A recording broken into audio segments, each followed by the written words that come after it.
In 2009, she joined Toastmasters and has been a member of clubs not only in the UK, but also in Ireland and New Zealand. What's key to this speech today is Fiona is a business psychologist. She's based in the UK. She helps people get rid of self-doubt, to own their skill set, and to feel confident about playing huge in life and work. She specializes in working with women leaders, but I'm sure men can learn from this as well. She specializes in technology and telecoms, and it is with great pleasure. Please welcome distinguished Toastmaster Fiona Kearns, The Psychology of Evaluation. Oh, thanks so much. Oh, thanks so much for that brilliant welcome. I really appreciate that. It's brilliant to be here. I'm so excited to deliver this talk, but I want to say, first of all, thank you so much to Gail and Nuria for giving me this opportunity. I love the idea of a challenge like this, because I've been a Toastmaster a long time and I hadn't really seen a kind of psychology applied in the evaluation space. And I just thought, oh, wow, wouldn't it be fun to kind of play with that a little bit? So in this session, please do ask any questions you have as we go along. I really want this to be you participating as you go along. I hope you'll enjoy it. I hope you'll find it valuable as we go along. I do seem to have another audience member here. So I'm going to ask him to leave.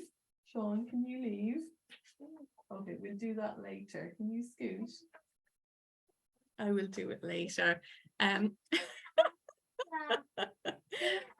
need 30 seconds. I'm so sorry, folks.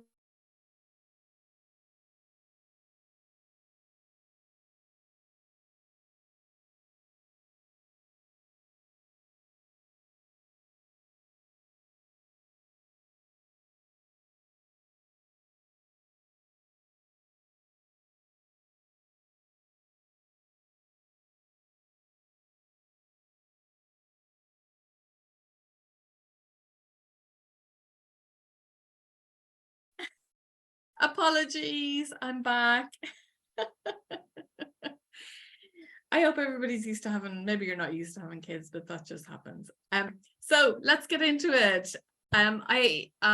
This is going to cover some aspects of evaluation that I was really interested in, and I hope you are too.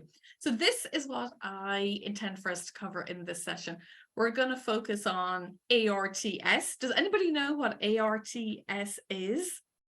Anybody know? Any hand raising? No. I'm going to tell you in a minute, and then you're going to be kicking yourself because you will know what it is. We're going to be talking about applying some psychology and psychological principles to evaluations. Ask me any questions as we go along, and then at the end, hopefully we'll have some time for you to share your takeaways. Sound good? I hope. I can't quite see everybody at the moment. I can see some people. So can I see some nodding? Are we on the right track? Is this? Yes. Okay. I'm seeing some nodding. Super, super. Let's go. This is arts, folks. If you are doing an evaluation contest, I think for me as a contestant, I'm always thinking about how I can deliver a great evaluation, how I can give value to the contestant, how can I serve them? I always go with that mentality. But you know what I sometimes forget? I sometimes forget to think about the judging criteria. When I go into a contest, yes, I absolutely want to serve the person I'm giving the feedback to. But what about when I'm in that contest, the judges, what are they looking for? So it's a bit like, so what are those pieces that they're looking for? And here I just picked out the screenshot from the Judge's Guide and Ballot, and they cover 4 criteria. And so I'm directly from it, the ARTS, and it's analytical quality, recommendations, technique, summation. And Wayne has actually covered a number of those already before we started into this. So I thought it would be useful to remind ourselves that when we're evaluating, and given that we're applying psychology and psychological principles to the evaluation contest, let's look at the criteria itself. And let's look at the numbers of those as well. Analytical quality, 40%, recommendations, 30, technique, 15, summation, 15. So just to give you a bit of a framework of what that actually looks like. So we keep that in mind, because I think that gets overlooked. Anybody keep this in mind? Are there any really good students here that when they think about, when they go into a contest, they're like, I focus on these all the time? Who are the good students that do this? Okay, I'm seeing some head shaking, and I'm with you. I'm in the head shaking category because this is not my first port of call, but yeah, it's really important that we actually do this. So let's do that. I'm seeing a hand raised from Yurgia, and I'd love to hear from you, Yurgia. So raise your hand. Fiona, because of the timer, this is for you to be able to see the timer. So coming out regarding the okay, Yay, that's the only thank thing. you. Thank you. I'm on the screen I'm seeing at the moment. It's not coming up for me. So you might have to message me or something, Yurgia, if I don't see it. But I will keep an eye on my time as well. So thank you so much for that. Brilliant. Appreciate that. So back to it. So these are the criteria. So this is a frame for when we're looking at these psychological principles and so on. And let's get into it. Here's something else. At the bottom of the evaluation sheet, on the back of it, so we've seen the scorecard that's on the front sheet, but on the back, they dig into it in more detail. And I just want to call out a piece to do with the judges' codes of ethics. And this is because one of the things that when you're a judge or when you're in a contest that the judges sign up for is to be unbiased and objective. And I want to talk about that a little bit more. So this is all about the judging sheet, the ballot, and so on. And we're going to come back to that a little bit later because there's some very interesting pieces in there as well. Any questions so far? Let me know, shout out. I'm happy to take any questions as we go along. I'm not seeing any at the moment. So I'm going to move ahead to the very first one, which is the A. So in looking at this is the analytical quality. Now, this is the piece here where looking at from a psychological perspective, psychology is all about, yes, it's understanding people, thoughts, behaviors, all those good things, but it's also evidence-based. And Wayne, you did mention this earlier in terms of, backing up what you say. So when you're delivering an evaluation, it does need to be evidence-based in terms of, that was a very good opening, the way you asked a question or the way you made us laugh by saying X. That's what I'm talking about with evidence-based. And that's the real kind of power of that. And this is what it's important that we look for in the evaluation piece. And just to dig into this, the criteria that judges will be evaluating your speech on, or if you're a judge that you'll be looking at, is the effectiveness of the evaluation. You're looking for the strengths, the weaknesses. You're making sure it's clear and logical. And then again, with the evidence piece, you're being very specific. So that was a really good speech. No, that was a good speech because, and you give evidence for it. So apply all those principles there. What I would love people to tell me is, and I've included here, I have a particular structure that I use when I'm delivering evaluation, be it at club or I'm in a contest. I'd love to hear from you. What framework do you use to deliver an evaluation? Has anybody got kind of a framework that they use? Gail, I'm going to call out on you because I can see you looking at me intently on the screen.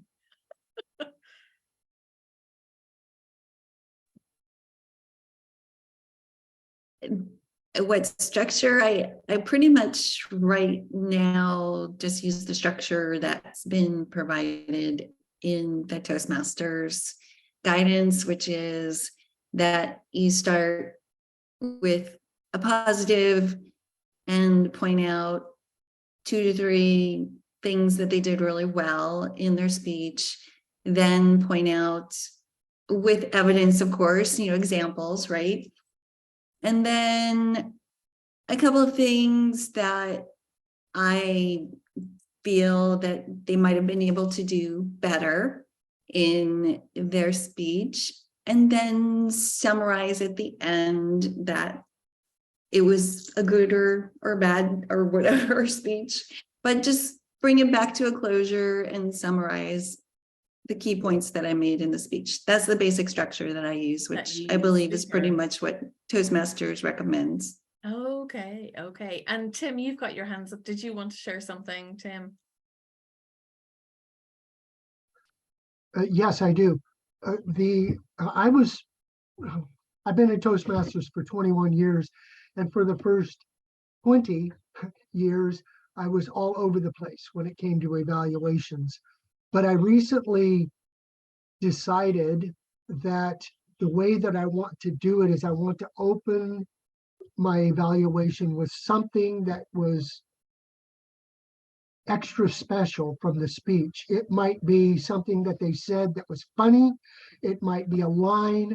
It might be something that was serious, but I want to start with something they said that will capture the audience and bring them back to the speech.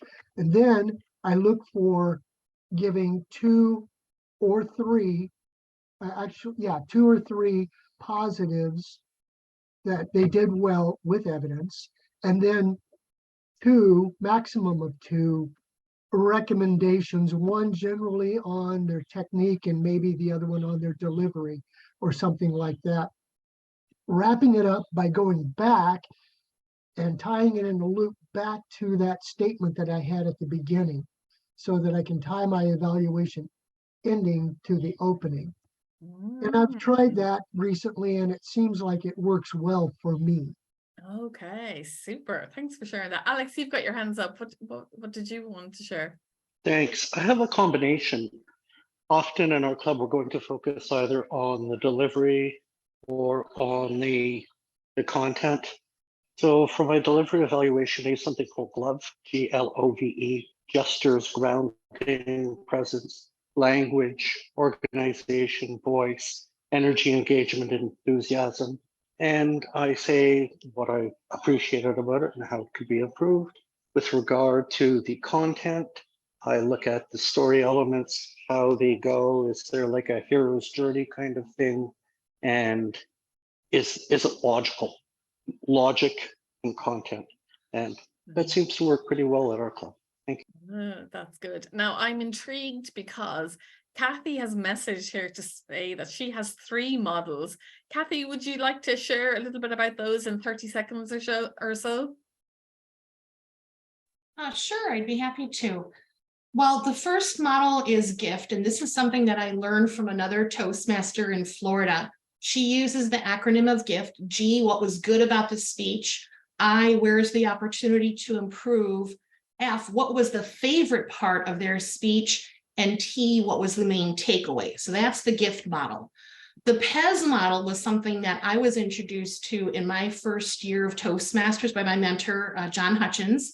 He talked about making a personal connection with the speech, then to focus on what could be more effective the speaker takes the stage the next time, and then ending up in the zone, like that touchdown moment, the type of delivery technique or element that they use as the best element.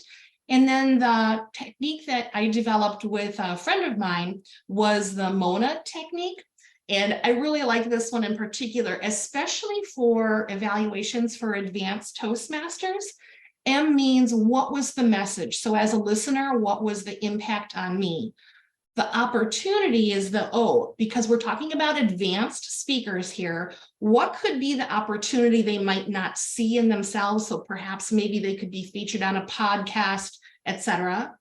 N means the next option for them is offering an opportunity for them to grow beyond their current means. So it's that newness that they could offer for them. And then A is simply affirming their talents. So that's the Mona. Super. Thank you for sharing that, Kathy. I love hearing the different models. And the one I tend to use, I've got a C or C model that I used from something I learned from a fellow Toastmaster. And there are similarities with the ones that have been shared already. And these ones are, it's commend, recommend, and then I finish with the biggest commend. So I think, Tim, you were saying you started kind of with that headline thing. For me, I finished with that. Whatever I thought was the biggest commendation, the things that I thought was best, I finished with that.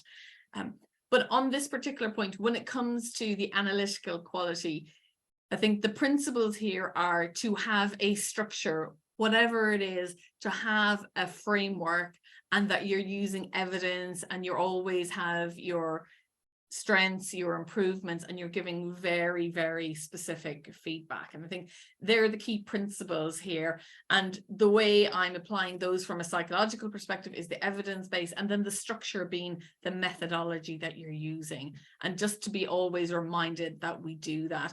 I don't know if this is something that members struggle with in this club, but I have seen in some clubs that members, often inexperienced members, don't want to give recommendations. And of course, that's how we learn. So it's just as important that we give recommendations, points of improvements, weaknesses, as is put across here.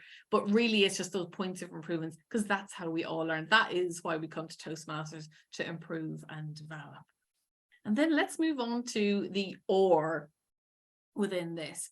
So the or is the recommendations. Now this is 30%. If you're in a contest, 30% of the marks out of the 100 are going towards the recommendations that you offer. I'm pointing out here that structure, the formula, the framework you use is absolutely important here. And in all the methods that you've shared already, and the one that I use, there's recommendations in there. So that's good. We're aware, and this is so critical that we do that. If you don't have a recommendation in your evaluation, well, you've just lost 30%. It's difficult to make that up again. But when I look at this from a psychological perspective, there's also the change and motivation perspective on this. We want to be delivering very specific recommendations in order to help the speaker improve. In order that we can improve as speakers, we need very specific recommendations. We want to make sure that we're positive, we're helpful, and we get practical things. Again, we don't want something generic like next time try be funny. We want to get, a line that in the future, if you added this piece in, the laugh would have been 5 seconds longer, or you could have taken it a bit further. We want to demonstrate something very specific, a good solid recommendation, because the whole point is that you're helping the speaker improve for future reference. And we talk a lot, and this is very much in the zone of psychology, motivation. Everybody talks about motivation. It's all about change. We all want to be motivated. We wish our colleagues and teams were more motivated. I wish I could motivate myself. Insert whatever thing you want to do, to get up in the morning, to lose weight, to run a marathon, whatever it is. We're all looking for this piece of motivation. And we are fascinating creatures as humans. So how we're motivated and how we change and so on, it's a really interesting space. But from the context of an evaluation, we need to think about this as well. We need to think about, when we're delivering our evaluation, are we motivating the person to change? Are we going to help them try something different? So that's the headspace we want to be in here. How can we help them? Because that is our intention. And it's just, how best can we do that? And how can we apply these pieces when we're delivering this evaluation? We've only got 2 to 3 minutes. It's a really short space of time. So we want to do the best we can in here. And I wanted to talk about models of change in that context. I just want to move here. This is a slide. I'm going to talk about just one theory of change, just for reference. there's 82 theories of change. Actually, scratch that. In the last 30 seconds, there's probably been a new one. There are so many models of change out there. And as my old lecturer used to say, all models are wrong, but some of them are useful. And I find that a very useful approach to looking at these theories. And I've just picked this particular one. I could have picked another one. You might have a favorite. If you have a favorite, let me know if you've got a favorite model of change. That would be great. Anybody got a favorite model that they like to use? No. But I thought it would be useful just to look at this particular one, because I think we can apply it in the evaluation context here as well. You're going to look at this immediately. Bandura developed this model back in the 80s. Actually, it's earlier than he subsequently developed it more. But he came up with this theory, and he was of the view that we are all driven by external factors. Now, if you're me, or maybe you're sitting there and you're thinking, but Fiona, we've all heard about the internal, external locus of control, right? Yes, I hear you. Like I said, they're all wrong, but some of them are useful. But I did like this particular one because it talks about very specific external factors, so something around us. And I also feel, from my perspective, I'm definitely the type of person, I am motivated more by external things than I am by internal. But like I say, I could have picked from any one of 82 theories. I just happened to pick this particular one. And he was really picking out 3 ways that we can be motivated.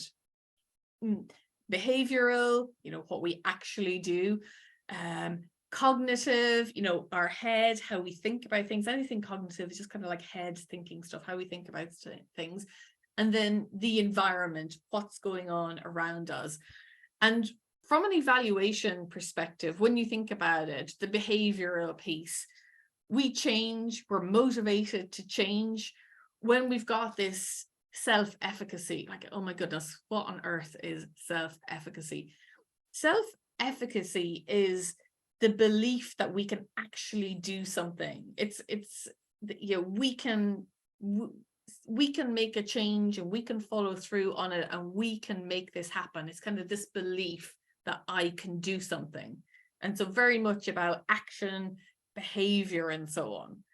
The cognitive piece is that if I do something, I can expect this typical outcome.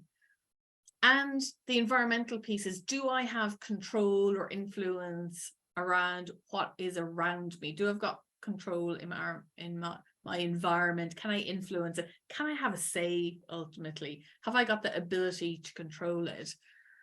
And this is, this is very up in your head kind of space. So, if you need to blank this out because it's a bit much, that's okay too. But it's just thinking about, from a Toastmasters perspective, think about this, that when you're giving an evaluation, you are giving points of improvement, you're pointing out weaknesses, strengths, and so on, but you're doing it from a perspective of that you're helping this person. And when you're making suggestions, if you stood with your hands down by your side, you would come across as more charismatic. Somebody might think, oh, well, could I do that? Could I stand with my hands down beside my side rather than fiddling around with them, as I actually do a lot?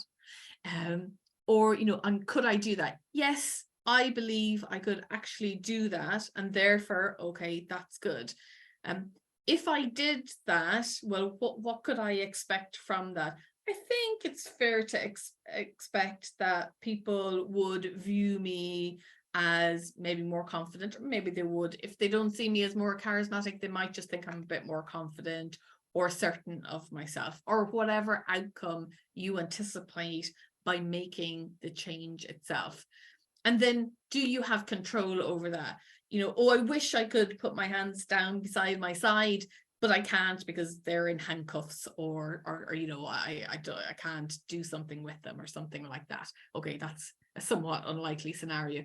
But this is thinking about, when we think about motivation and change and so on, we are thinking about, are we providing points of improvement? Is this evaluation going to motivate?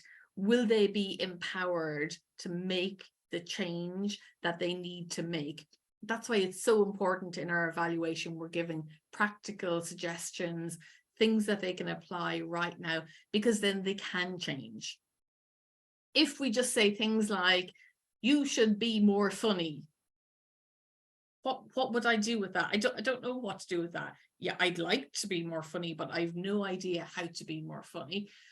But contrast that with, it would have been really funny, or it would have been more funny, more humorous if at that particular point you spun round with your arms and demonstrated what it was like to do a twirl or some other idea.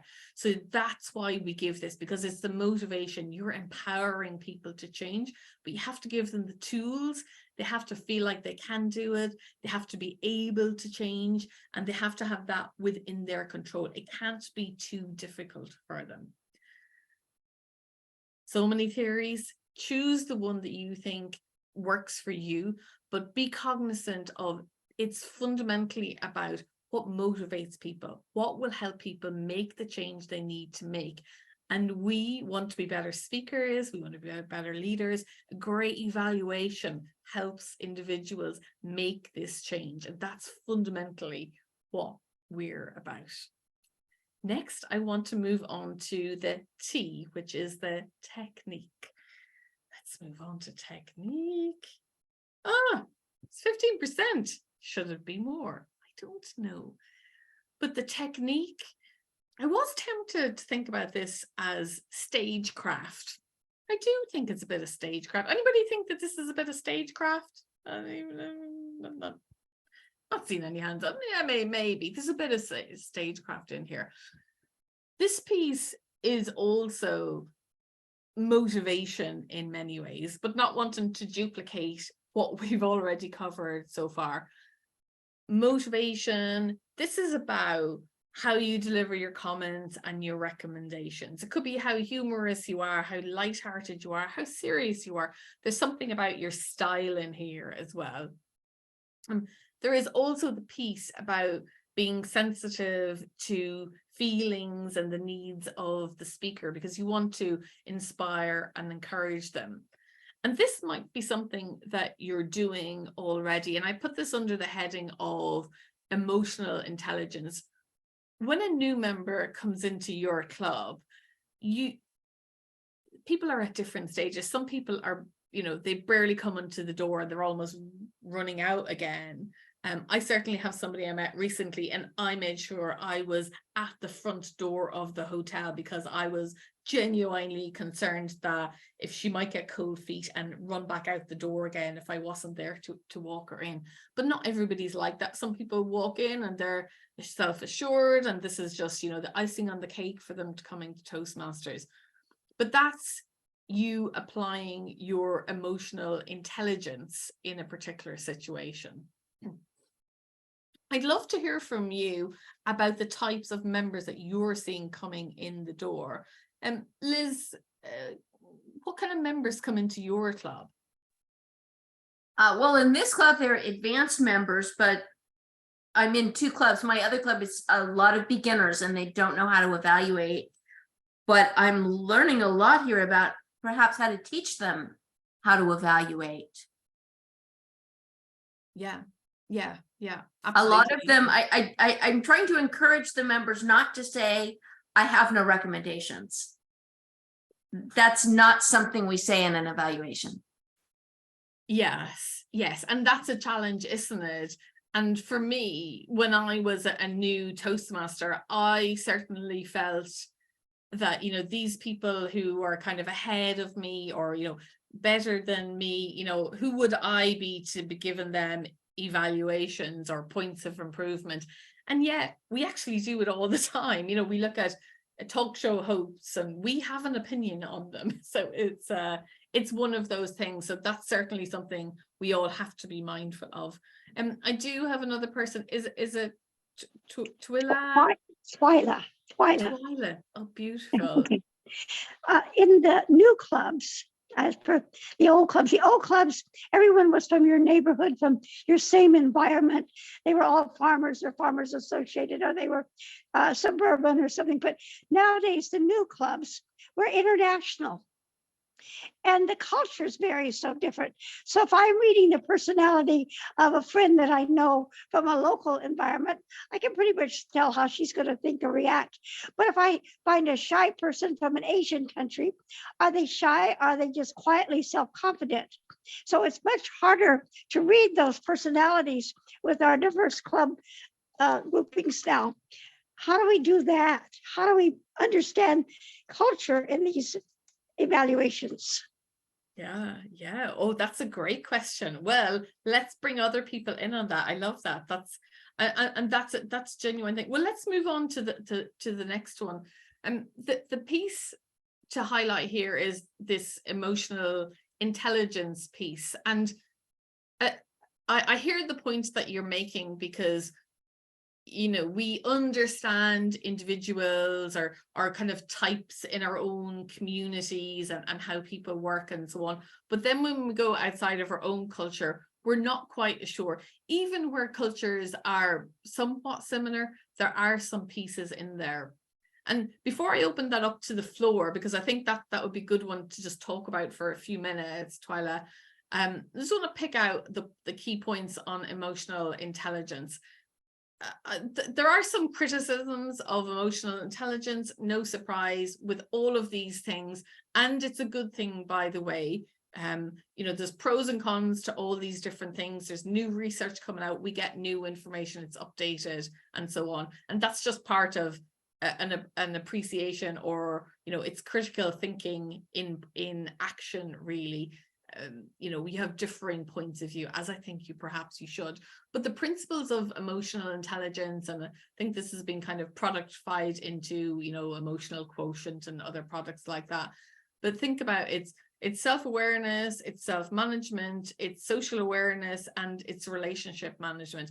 I've kind of grayed out the first two here because I don't think they're terribly relevant from an evaluation perspective. But I do think the latter two, social awareness and relationship management, and maybe that third one, Twyla, that you're referring to here, but this is the piece of kind of understanding the landscape, the environment you're in, and how people show up in different cultures and so on.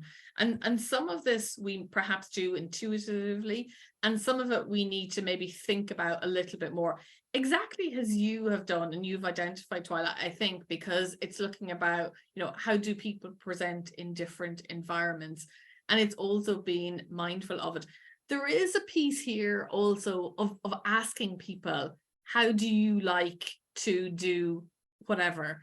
Perhaps not always, you don't always have the opportunity in a contest situation necessarily, but in a work situation, for example, if you're going in and you've got a new boss or you have somebody that you're managing, it's always good to communicate how you like to do things.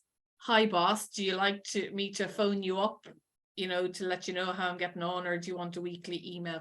How do you like to be communicated? So there is the piece in there that we don't always kind of have to guess or go in generalities, although it's not necessarily a bad thing to do that. But there is a piece about asking people, are you feeling nervous? No, I'm pretty secure on this one. I'm okay. So we can actually ask people to do that. And one thing I've always found with Toastmasters, I've always found the people who come to Toastmasters are, they're a type of person who really do want to develop, they want to improve themselves. They're ambitious in terms of, they want to kind of develop and learn and so on. And I always appreciate that. So I think particularly in our environment, we can do that. But I'd love to offer that out to the floor on Twyla's point with regard to, understanding different cultures. Thoughts on that from the room, please?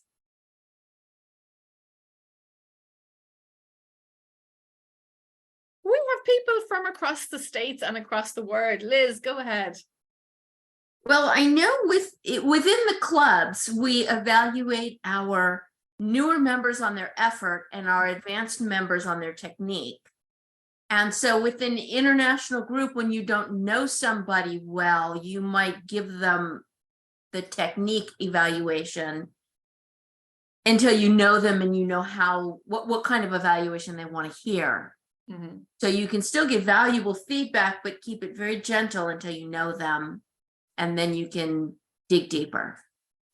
Yeah, I think that's kind of a softly approach, as I would describe it. And I think it's fair to do that until you get to understand what they want and you ask them what they want.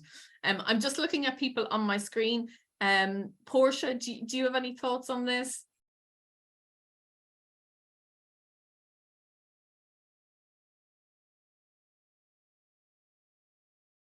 I'm not hearing from Portia.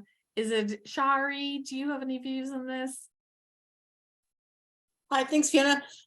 I would just extend what Liz just said, and I'm thinking to myself about newer members and them giving some of their first speeches. And in my head, I will think, oh, when you hit such and such a speech, you'll learn about this. And so then the struggle is, do I make a suggestion that they will come to further down the road? And sometimes the answer is yes. And I say, as you progress in Toastmasters, you will learn more about this, but this is something to pay attention to develop, in better words than that. Yeah. And then other times I choose to sidestep that matter, and then give them feedback on something else. So it's, I think everyone in Toastmasters, at least with some time, understands the ethos. And I think what you just said about the self-growth is very, very true also in my experience. And so if you offer it with a certain kind of intention and you do it decently well, then I think it is received that way. Yeah, sure. And Kathy has just shared here, and I think she has shared one technique that she has used to evaluate individuals from other countries is to reach out in advance. And actually that's good practice for everybody. Actually, I'm going to hold up my hand and say I don't always do that, but I wish I did in general, because sometimes it's a bit rushed. It's 5 minutes before the meeting and I'm asking the person I'm evaluating, is there anything in particular they would like me to focus on in the evaluation other than the objectives? So I think that's a key piece. But I think on this one, I think every day is a learning day, as a phrase we say a lot, because it is. And I think it's just being mindful and following the due diligence and getting a sense of where people are at. And I see Gail is agreeing with that there. Other thoughts in the group? Frederick, Tanami, anyone else would like to add anything? Tamami, do you want to say? Go ahead. Yeah, from my point of view, I think agents are more reserved, maybe softer on evaluating others. But in Toastmasters, I wouldn't worry too much, because here we are all here to improve and grow in ourselves. So we want to get feedback and get good evaluation. So I personally don't worry too much. Maybe if I were to say, like, avoid humor, maybe humor might not get across sometimes in international culture, but I don't think you use humor in evaluation too much. So yeah, I think that's my thought. Oh, that's wonderful, and thanks for sharing that. And I think that maybe will set some people's minds at ease, but actually it raises mine, because I use humor a lot, and that's something that I will have to be more mindful of on that one. So thanks for sharing that. Let's move to the S in the ARTS, which are the 4 components that the judges look at. This is the last one. This is the summation. And Wayne mentioned this earlier as well. And I thought he was going to steal my thunder completely on this particular one. But this summation one, this is the bit where you conclude. And in picking out psychological principles, the ones that came to mind for me were, the whole area of recall, memory, gestalt. That word drives me a bit crackers. I think it's a bit weird somewhat. A gestalt in terms of completing a gestalt as in a kind of a full circle. But the one that really stood out for me is this concept of heuristics. Don't let the name confuse you or bamboozle you or anything like that. It's basically a shortcut. And I'm going to talk more about that in a minute. But this summation piece is 15%. And this is really important, that you actually do have a summary. You sum up what you say. And this, you're probably sick hearing this, but yet it's really, really critical. And this is the piece where you summarize what you said, and you're really positive and encouraging. And within that, I want to point out some heuristic pieces to help you a little bit with that, so that you can actually apply this in the situation. So this heuristics, this is kind of like a rule of thumb type thing. These are the cognitive shortcuts. Cognitive just means kind of thinking stuff. When if I'm like cognitive, what on earth does that mean? Just thinking. It's just brain thinking stuff. That's my quick way of learning it. And when it comes to kind of the types of these shortcuts, we use them because they help us make decisions and do things quickly. It's like quick and easy, and they're biased. They're not logical necessarily. They're not measured. They're just, we've a quick way of doing things and so on. And the three types we have are availability, that's to do with memory, representativeness, that's to do with kind of prototype, and the last one is anchoring and adjustment. Not really applicable too much here in the evaluation piece, but I want to pick out the other two. The representativeness, this is the prototype, and this is sort of the one where we can sort of stereotype a piece. This is the one where we can, what does an engineer look like? Maybe we think it's a man. What does a nurse look like? The prototype kind of stereotype piece there is a nurse. And these are just kind of quick thinking things, and they're not always factual. Sometimes they can be, but they're not always true.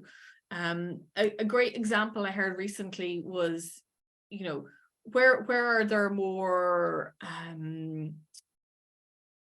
storms, the whirling ones, Kansas or Ohio? And because I have not picked the right example, I know it wasn't Ohio, but they were talking about, where are there more storms? And everybody thought, oh, it's Kansas. Kansas must have more, right? Because they're thinking the Wizard of Oz and all of that. But it's not true. There's this piece where we just kind of pick out from our memory the things that are correct. What I want to point out on this one here is the memory piece. Your judge, if you're in a contest, you want to think about how to help the judge remember. They have to remember what you're saying. They have all these things. And when it comes to being in a contest, I used to always rail at the piece of where people would recommend that you always say in summary or in conclusion at the end. And my perspective was always, for goodness sake, of course I'm doing a summary and a conclusion. It's obvious, or it should be obvious. But if you're distracted, if you looked at something else that was going on, if the air conditioner was a bit noisy in the room, maybe you would miss it. You might be thinking, oh, did they actually do a summary or a conclusion? So this is picking out, make it easy for them, make it easy for their memory to recall what is there for them. This is about picking out, making it easy for them to make the right choices. Even if you've done it, maybe you have done a conclusion, maybe you've done a summary, but you didn't say in conclusion, in summary. I hear you. And yet you want to give yourself and the judges every opportunity to pick up what you do. I also did say at the start that there was a piece around the objective and unbiased. And this is something that you are asked as a judge not to be. But when we are applying, these shortcuts, these cognitive shortcuts to make decisions, we can actually do that. And it's just being mindful of that when we're in this particular space, that we're not making those automatic things, putting those in place when we get to this point. We have now concluded our ARTS, your analytics, your recommendation, the technique, and the summation piece. I know it was quick, maybe not as in-depth as we could have done. We could have been here for 20 days doing it. But I hope some of that was useful and gave you food for thought. If you have any questions, I'd love to hear them. Thank you for sharing your thoughts and your structure and culture and so on. And if you've any other takeaways either from this session, please do share them now as well. Any questions from the room at this point?